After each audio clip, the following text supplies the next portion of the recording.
যে শাবান মাস শুরু হয়েছে, এই শাবান মাস সম্পর্কে আমাদের বেশ কিছু জিনিস, বেশ কয়েকটি জিনিস আমাদের জানার আছে। তার প্রথম বিষয়টি হলো শাবান মাস, এই মাসটি হলো নফল রোজার জন্য শ্রেষ্ঠ এবং গুরুত্বপূর্ণ একটি মাস। এই শাবান মাসে নবী সাল্লাল্লাহু আলাইহি সাল্লামের জীবনে সবচাইতে বেশি নফল রোজা রাখতেন। সহিহ বুখারীতে আসছে এবং মুসলিমে আসছে, আম্মা জান আয়েশা রাদিয়াল্লাহু তাআলা আনহা বলেছেন, মা রাআইতু রাসূলুল্লাহি সাল্লাল্লাহু আলাইহি ওয়াসাল্লাম ইসতাকমালা সিয়ামা শাহরিন কাত্তু ইল্লা রমাদান। আমি নবী সাল্লাল্লাহু আলাইহি সাল্লামকে গোটা মাসের 30 দিন পুরা রোজা রেখেছেন, এটা কখনোই দেখি নাই রমজান ছাড়া। অর্থাৎ গোটা মাস রোজা রেখেছেন, এটা শুধুমাত্র কখন হয়েছে? রমজানে হয়েছে। ওয়ামা রাআইতুহু ফি শাহরিন আকসারা মিনহু সিয়ামান ফি শাবান। আর শাবানের চাইতে বেশি নফল রোজা রাখতে অন্য কোন মাসে আমি ওনাকে দেখি নাই। এটা কে বলেছেন? নবী সাল্লাল্লাহু আলাইহি সাল্লামের সহধর্মিণী, তার স্ত্রী, কাছে থেকে যিনি দেখেছেন সে আয়েশা রাদিয়াল্লাহু আনহা। প্রিয় ভাইয়েরা, এই হাদিস থেকে বোঝা গেল শাবান মাসে একজন মুমিনের জন্য নবী সাল্লাল্লাহু আলাইহি সাল্লামের আদর্শ, নবী সাল্লাল্লাহু আলাইহি সাল্লামের সুন্নাহ হলো বেশি বেশি কি করা? রোজা রাখা। বেশি তো দূরের কথা, আমাদের সমাজের বেশিরভাগ লোকদের অবস্থা হলো যে আমরা শাবান মাস উপলক্ষে 2-5টা রোজা রাখাও আমাদের তৌফিকে হয় না। ঠিক না বেঠিক? বেশিরভাগ লোককে আপনি খোঁজ খবর নিয়ে দেখেন যে আমরা শাবান উপলক্ষে যে আমলটি নবী সাল্লাল্লাহু আলাইহি সাল্লাম এই মাসে সবচেয়ে বেশি করেছেন, সেটা বেশি তো দূরের কথা, কমটুকুও আমরা অনেক সময় করার সুযোগ পাই না। আল্লাহ তাআলা আমাদেরকে সংশোধনের তৌফিক দান করেন। প্রিয় ভাইয়েরা, সুনান নাসাইর হাদিসে আসছে, উসামা ইবনে যায়েদ রাদিয়াল্লাহু তাআলা বর্ণনা করেছেন, তিনি বলেছেন নবী সাল্লাল্লাহু আলাইহি ওয়াসাল্লাম কি, ইয়া রাসূলুল্লাহ, লাম আরাকা তাসুমু শাহরাম মিনাশ শুহুরি মা তাসুমু মিন শাবান। আপনাকে শাবান মাসে যত রোজা রাখতে দেখি, অন্য কোন মাসে এত রোজা রাখতে দেখি না, মানে নফল রোজা রমজান বাদে অন্য কোন মাসে এত রোজা রাখতে দেখি না। এর কারণটা কি? রহস্যটা কি? কেন আপনি শাবানে এত বেশি রোজা রাখেন? ক্বাল, নবী সাল্লাল্লাহু আলাইহি ওয়াসাল্লাম বললেন, যালিকা শাহরুন ইয়াগফুলুন নাসু আনহু বাইনা রাজাব ওয়া রমাদান ওয়া হুয়া শাহরুন তুরফা ফীহি আল-আমাল ইলা রাব্বিল আলামিন ফাউহিব্বু আন ইউরফা আমালি ওয়া আনা সাইম। নবী সাল্লাল্লাহু আলাইহি ওয়াসাল্লাম দুটি কারণ উল্লেখ করেছেন। শাবান মাসে বেশি বেশি নফল সিয়াম রাখার কয়টি কারণ উল্লেখ করা হয়েছে? দুটি কারণ উল্লেখ করা হয়েছে। নাম্বার 1, তিনি বলেন এই শাবান মাসটি এমন একটি মাস যে মাসে মানুষ গাফেল থাকে। কি থাকে ভাই? গাফেল থাকে, উদাসীন থাকে, অবহেলা করে কাটিয়ে দেয়, গুরুত্ব দেয় না আমলের ব্যাপারে এই মাসে। কেন? কারণ শাবানের আগের মাসটি হলো রজব মাস, যেটি সম্মানিত 4টি মাসের একটি। সম্মানিত মাস হওয়ার কারণে ওই মাসের মানুষ কেয়ার নেয় ইবাদতের ব্যাপারে, আমলের ব্যাপারে। আবার শাবানের পরবর্তী মাসটি আসছে যেটি, সেটি কি? রমজান মাস। এটি সকল মাসের সেরা মাস। ওই মাসে তো আলহামদুলিল্লাহ সব মুমিনরাই কম বেশ নেক আমল করার ব্যাপারে যত্নশীল থাকে, কি থাকে না? তো নবী সাল্লাল্লাহু আলাইহি ওয়াসাল্লাম বলছেন শাবান মাসটি মাঝখানে পড়ে গেছে, অর্থাৎ পরের মাসটি শ্রেষ্ঠ মাস রমজান, আর আগের মাসটি সম্মানিত 4 মাসের একটি রজব। মাঝখানে এই মাসটিতে মানুষ এক ধরনের অবহেলায় কাটিয়ে দেয়। এই জন্য নবী সাল্লাল্লাহু আলাইহি ওয়াসাল্লাম বলেন, আমি সেই জন্য এই মাসটিতে নফল রোজা বেশি করে রাখি। কেন? কারণ যে আমলটি কেউ করে না, যার ব্যাপারে সবাই অবহেলা করে, ওই আমলটি করার গুরুত্ব একটু বেশি। একজন মানুষ, তাকে সবাই সালাম দেয়, হুজুর মানুষ, চেয়ারম্যান সাহেব, সবাই সালাম দেয়, এই লোকরে সালাম দিলে সওয়াব হবে, কোনো সন্দেহ নেই। কিন্তু একটা লোক রোড ক্লিনার, গরিব মানুষ, তাকে কেউ সালাম দেয় না।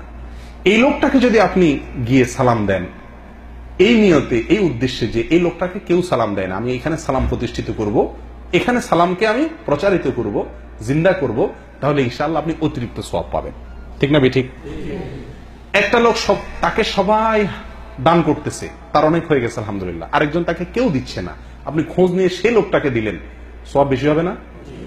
ঠিক তেমনি ভাবে রজবে রমজানে সবাই নেক আমল করে আলহামদুলিল্লাহ, সেই দিক থেকে ওইগুলা শ্রেষ্ঠ সম্মানিত মর্যাদাপূর্ণ মাস, সেটা ভিন্ন জিনিস, তার ওগুলোর সাথে কোনো তুলনা নাই।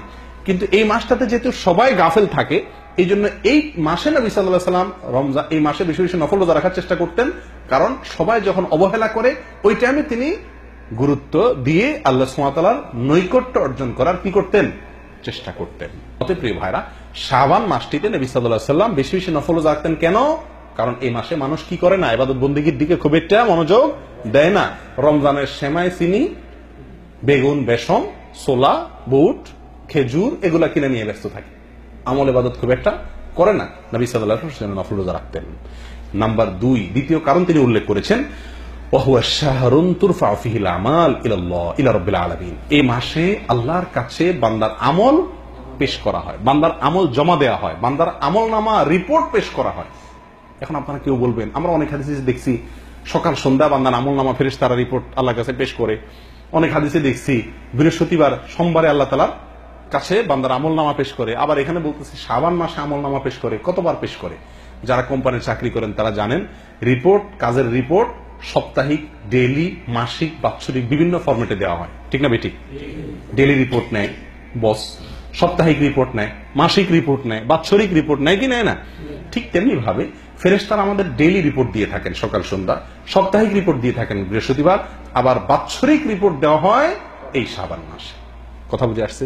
তো নবী সাল্লাল্লাহু আলাইহি ওয়াসাল্লাম বলেন, ফাউহিব্বু আন ইউরফা আমালি ওয়া আনা সাইম, আমি পছন্দ করি, আমার কাছে ভালো লাগে যে আমার আমলনামা যখন, আমার রিপোর্ট যখন আমার মালিকের কাছে পেশ করা হবে, তখন আমি যদি রোজাদার অবস্থায় থাকি, তাহলে আমার রোজা অবস্থায় যদি আমার আমলনামা রিপোর্ট পেশ করা হয়, তাহলে মালিকের সুনজর আমি পাবো কি পাবো না? ভাই, আপনি কোন কোম্পানিতে কাজ করছেন, আপনার বস আসছে, আপনার মালিক আসছে হঠাৎ করে ইনভেস্টিগেশনে চেক করার জন্য, আপনি সবসময় কাজ করেন, কিন্তু যখন আসছে রিপোর্ট চেক করার জন্য ঘটনাচক্রে, তখন আপনি দেশে ফোনে মতো কথা বলতেছেন। ধরা খাইলেন কি খাইলেন না? মেজাজটা খারাপ লাগবে না? যে সারা বছর তো কাজ ঠিকই করলাম, আজকে বেটা আসছে চেক করতে, আর তখন আমি কথা বলতেছি। এই জন্য যে কোনো লোক চাইবে কিনা, ভালো লাগবে কিনা যে আমার বস বা মালিক যখন চেক করতে আসছে তখন আমি হাড় ভাঙা পরিশ্রম করতেছি, ওই অবস্থায় এসে আমাকে দেখছে সে, এটা ভালো লাগবে কি লাগবে না? ঠিক তেমনি ভাবে একজন ইমানদার, তার কাছে এটা ভালো লাগবে যে শাবান মাসে আমার আমলনামা পেশ করা হচ্ছে, যেহেতু ফেরেশতারা রিপোর্ট পেশ করছেন, তাহলে এই মাসে আমি যেন কি থাকি? রোজা রাখি। নবী সাল্লাল্লাহু আলাইহি ওয়াসাল্লাম সেজন্য এই মাসে কি রাখতেন? বেশি বেশি নফল রোজা রাখতেন। তাহলে ভাইরা, নফল রোজা শাবান মাসে বেশি বেশি রাখার চেষ্টা করবো তো ইনশাআল্লাহ। বেশি বেশি রাখতে যদি না পারেন, কাজের চাপ থাকে, প্রিয় ভাইরা, অন্তত শনিবার তো ডিউটি নেই, শনিবার একটা করে রোজা রাখেন, চেষ্টা করলে সম্ভব কিনা? আল্লাহ সুবহানাহু ওয়া তাআলা আমাদের সকলকে আমলটি করার তৌফিক দান করেন। প্রিয় ভাইরা, শাবান মাসের একমাত্র নবী সাল্লাল্লাহু আলাইহি ওয়াসাল্লাম থেকে প্রমাণিত বিশুদ্ধ আমল হলো এ মাসে বেশি বেশি কি করা? নফল রোজা রাখা। অথচ এই বিষয়ে আমাদের সমাজে আলোচনা নেই বললেই চলে, আমলও নাই, আলোচনাও নেই। আল্লাহ তাআলা মাফ করেন আমাদেরকে। তবে শাবানের শেষের দিকে রোজা রাখা নিষেধ আসছে হাদিসে, শেষের দিকে। কথা বুঝে আসছে? শেষের দিনগুলোতে রোজা রাখার চাইতে শুরুর দিনগুলোতে, এখন থেকে এই সময়গুলোতে রোজা রাখার গুরুত্ব অনেক বেশি। আল্লাহ তাআলা আমাদের সকলকে তৌফিক দান করেন। প্রিয় ভাইরা, শাবান মাসে কেন নফল রোজা আমরা রাখবো বেশি? এর রহস্য কি? এর কারণ কি? দুটি কারণ তো উল্লেখ করলাম হাদিসের আলোকে। এর বাইরে আরো কিছু উপকারিতা, শাবান মাসের এই নফল সিয়াম রাখার কিছু উপকারিতা ওলামায়ে কেরাম, মুহাদ্দিসিনে কেরাম উল্লেখ করেছেন। তার একটি হলো, এটি হলো অনুশীলন। আমরা গুরুত্বপূর্ণ কোনো কাজ করার আগে একটু রিহার্সাল করি না, প্রস্তুতি নেই না, যে আমাকে মূল চূড়ান্ত পর্ব শুরু করার আগে নিজে একটু প্রস্তুতি নিয়ে নেই, যাতে চূড়ান্ত পর্বে আমার কি না হয়, অসুবিধা না হয়। ঠিক তেমনি ভাবে রমজানের একটি মাস, সিয়াম সাধনার মাস আসছে। 30টি দিন আমাকে সিয়াম পালন করে জান্নাতের স্পেশাল গেট দিয়ে প্রবেশের অধিকার আমাকে আদায় করতে হবে, টিকিট নিতে হবে, ঠিক না? তো সেজন্য এই শাবান মাসে কিছু কিছু নফল সিয়াম রাখলে, কিছু কিছু নফল রোজা রাখলে কি হবে? আমার রোজার একটা অভ্যাস তৈরি হবে। তখন রমজানে গিয়ে আমি রোজা রাখতে কি হবে? সহজ হবে, ঠিক না বেঠিক?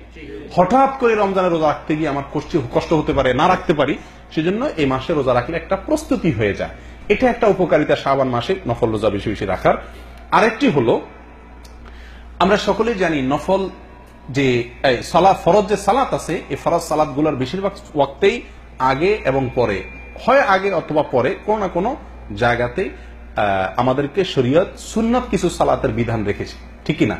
ফজরের আগে 2 রাকাত সুন্নাত আছে কি নাই? অতিরিক্ত এটা। জোহরের আগে এবং পরে আছে কি নাই? তারপরে মাগরিবের পরে আছে কি নাই? এশারের পরে আছে কি নাই? এই যে অতিরিক্ত সুন্নাত সালাত আমাদেরকে পড়ার নির্দেশনা দেওয়া হয়েছে, পরামর্শ দেওয়া হয়েছে, এটা কেন? এটা হলো ফরজের পরিপূরক। ফরজের কি ভাই? ফরজকে পরিপূর্ণ করে। ফরজের ভিতরে কোনো ঘাটতি থাকলে সেটাকে কি করে? পরিপূর্ণ করে, আগে পরে নফল থাকলে। ঠিক তেমনি ভাবে অনেক মুহাদ্দিসিনে কেরাম, অনেক উলামায়ে কেরাম বলেন, রমজানের মূল ফরজ যে সিয়াম, তার আগে এই শাবানের কিছু নফল সিয়াম, আর তারপরে শাওয়ালের 6টা সিয়াম বা রোজা, এটা হলো আমার এই রমজানের রোজাকে পরিপূর্ণ করার জন্য অনেক বেশি সহায়ক, অনেক বেশি উপযোগী। কথা বুঝে আসছে ভাই? এটা আরেকটা কারণ। আর মূল কারণ যেটা, সেটা তো হাদিসে বর্ণিত হয়েছে, এই মাসে মানুষ উদাসীন থাকে, সেজন্য আমরা আমল করার চেষ্টা করব। এই মাসে আল্লাহ সুবহানাহু ওয়া তাআলার কাছে আমার আমলনামা পেশ করা হয়, সেজন্য আমি রোজা রাখবো, যাতে রোজা অবস্থাতে আমার আমলনামা পেশ করা হয়। ঠিক আছে ভাই? আল্লাহ তাআলা আমাদের সকলকে আমাদের তৌফিক দান করেন। এই মাসের মধ্যে একটি রাত আছে শাবানের মধ্য রজনী, শবে বরাত না ভাই? এই শবে বরাত বা মধ্য রজনী, এই রজনীতে এই রাতে জেগে ইবাদত করা এবং এই দিনে আপনার রোজা রাখা সংক্রান্ত বেশ কিছু হাদিস বর্ণিত হয়েছে। এই হাদিসগুলোর প্রায় সবগুলো হাদিসই জয়ীফ, এর কোনটি সহিহ নয়। তবে একটি হাদিস আছে যেটিকে আল্লামা আলবানী রাহিমাহুল্লাহ হাসান বলেছেন, অর্থাৎ ভালো, জয়ীফ না। আর সেটা হলো যে নবী সাল্লাল্লাহু আলাইহি ওয়াসাল্লাম বলেছেন, ইন্নাল্লাহা লা ইয়াত্তালিউ ফি লাইলাতিন নিসফি মিন শাবান ফায়াগফিরু লিজামিই খালকিহি ইল্লা লিমুশরিকিন আও মুশাহিন। শাবানের মধ্য শাবান রাতে, যেটাকে আমরা শবে বরাত বলি, আল্লাহ সুবহানাহু ওয়া তাআলা বান্দার দিকে দৃষ্টিপাত করেন, নজর দেন এবং সব মানুষকে সাধারণ ক্ষমা ঘোষণা করেন এই রাতে, দুই শ্রেণীর লোক ছাড়া, মুশরিক আর হিংসুক বা ঝগড়াটে লোক। মানুষের সাথে ঝগড়া ফাসাদ করে, কারোর সাথে সম্পর্ক ভালো থাকে না, অথবা হিংসুটে, এই টাইপের লোক এবং মুশরিক, এই দুই শ্রেণীর লোক ছাড়া আর সব লোককে আল্লাহ তাআলা সাধারণ ক্ষমা ঘোষণা করেন। এই হাদিসটিকে আল্লামা আলবানী রাহিমাহুল্লাহ হাসান বলেছেন। এই হাদিসের আলোকে শবে বরাত উপলক্ষে আমাদের একটি মাত্র কাজ হতে পারে, সেটা হলো আমরা এই রাত উপলক্ষে নিজেদেরকে শিরক থেকে মুক্ত করার চেষ্টা করব, একটা পরিচ্ছন্নতা অভিযান চালাবো, যে আমার বিশ্বাসে, কর্মে, কাজে শিরক আছে কিনা, শিরক থেকে নিজেকে পবিত্র করব, তাহলে আমি ওই রাতে ক্ষমার যোগ্যতা অর্জন করব। দ্বিতীয়ত হলো হিংসা আমার ভেতরে আছে কিনা, কারোর প্রতি ঝগড়া ফাসাদ করার মানসিকতা আছে কিনা, প্রবণতা আছে কিনা, তাহলে সেগুলো থেকে তওবা করে নিজেকে পরিচ্ছন্ন করে নেব আল্লাহর সাধারণ ক্ষমা পাওয়ার জন্য। ঠিক আছে ভাই? আর এর বাইরে দিনে রোজা অথবা রাতে, রোজাতে মাসের ব্যাপারে গোটা মাসই বেশিরভাগ সময় রোজা রাখার কথা আছে, সেটা ভিন্ন, কিন্তু স্পেসিফিকলি ওই দিন, নির্দিষ্টভাবে ওই দিন রোজা অথবা ওই রাতে ইবাদত করার পরে সহিহ কোনো হাদিস বর্ণিত হয় নাই। কথা বুঝে আসছে ভাই? আল্লাহ তাআলা আমাদেরকে আমল করার তৌফিক দান করেন। শেষ যে পয়েন্টটি বলে আলোচনা এই বিষয়ে শেষ করব, সেটা হলো আমরা, আমাদের দেশের বেশিরভাগ মানুষ শবে বরাত মানেই জানে মূলত এটা ভাগ্য নির্ধারণকারী রজনী। আমাদের মিডিয়াগুলো সেভাবে সংবাদ প্রচার করে থাকে যে শাবানের মধ্যরাত, শবে বরাত মানে কি, ওই রাতে কি হয়, ভাগ্য ঠিক হয়। দেখুন, এ বিষয়েও যে হাদিস বর্ণিত হয়েছে সে হাদিস সহিহ নয় প্রিয় ভাইরা। এর বিপরীতে আমি আপনাদেরকে বলবো, মেহেরবানি করে বাংলা কোরআন খুলে দেখুন, সূরা দুখানের 1 থেকে 4 নম্বর আয়াত যদি আপনি পড়েন, আপনার কাছে স্পষ্ট হয়ে যাবে, ক্লিয়ার হয়ে যাবে যে ভাগ্য কোন দিন ঠিক হয়। আল্লাহ সুবহানাহু ওয়া তাআলা বলছেন, ইন্না আনজালনাহু ফি লাইলাতিন মুবারাকাতিন, আমি কোরআনকে নাজিল করেছি একটি বরকতময় রাতে। কোন সে বরকতময় রাত? আল্লাহ এখানে ইশারায় বলেছেন, ডাইরেক্ট বলেন না কোন রাতে নাজিল করেছেন। আল্লাহ বলেছেন একটি বরকতময় রাতে কোরআন নাজিল করেছি। এই বরকতময় রাত, যে রাতে আল্লাহ কোরআন নাজিল করেছেন, কোন রাতে আল্লাহ কোরআন নাজিল করেছেন? লাইলাতুল কদরে। প্রমাণ আল্লাহ কোরআনেই বলছেন, অন্য আয়াতে, অন্য জায়গায় বলেছেন ইন্না আনজালনাহু ফি লাইলাতিল কদর। আল্লাহই বলেছেন যে তিনি লাইলাতুল কদরে কোরআন নাজিল করেছেন। আর এই আয়াতে তিনি বলছেন ইঙ্গিত করে যে আমি একটি বরকতময় রাতে কোরআন নাজিল করেছিলাম, আর সেটা অন্য জায়গায় বলেছেন লাইলাতুল কদরে। তাহলে এখানে বরকতময় রাত বলতে কোন রাতকে বোঝানো হয়েছে? এটা বোঝা যাচ্ছে কি যাচ্ছে না পরিষ্কার ভাবে? এর পরবর্তী আয়াতে আল্লাহ সুবহানাহু ওয়া তাআলা বলেন, ফিহা ইউফরাকু কুল্লু আমরিন হাকিম, সেই রাতেই সব গুরুত্বপূর্ণ বিষয়গুলো নির্ধারণ করা হয়ে থাকে, ফয়সালা করা হয়ে থাকে। তাহলে বোঝা গেল ভাগ্য ঠিক হয় কোন রাতে? যে রাতে কোরআন নাজিল হয়েছিল, অর্থাৎ লাইলাতুল কদরে। আর আমরা সবাই হুমড়ি খেয়ে পড়ি কোন রাতে? শবে বরাতে। অতএব শবে বরাত উপলক্ষে ইবাদত অথবা নফল সিয়াম, এটি সহিহ হাদিস দ্বারা সাবিত নয়। তবে এই রাতে আল্লাহ সুবহানাহু ওয়া তাআলা আমাদেরকে মাফ করেন বলে, সাধারণ ক্ষমা করেন বলে হাদিস থেকে বোঝা যায়, একটি হাসান স্তরের হাদিস থেকে বোঝা যায়। সেই হিসাবে নিজেকে শিরক থেকে এবং হিংসা থেকে, ঝগড়া ফাসাদ থেকে মুক্ত করার অভিযান নিজের জন্য চালাতে হবে, চেষ্টা করতে হবে। ঠিক আছে না ভাই? আর সবচেয়ে বড় চেষ্টা হবে এই মাস উপলক্ষে বেশি বেশি কি করা, নফল সিয়াম রাখার চেষ্টা করতে হবে। আল্লাহ সুবহানাহু ওয়া তাআলা আমাদের সকলকে শাবান মাসের ফজিলত এবং মর্যাদা বুঝে আমল করার তৌফিক দান করেন।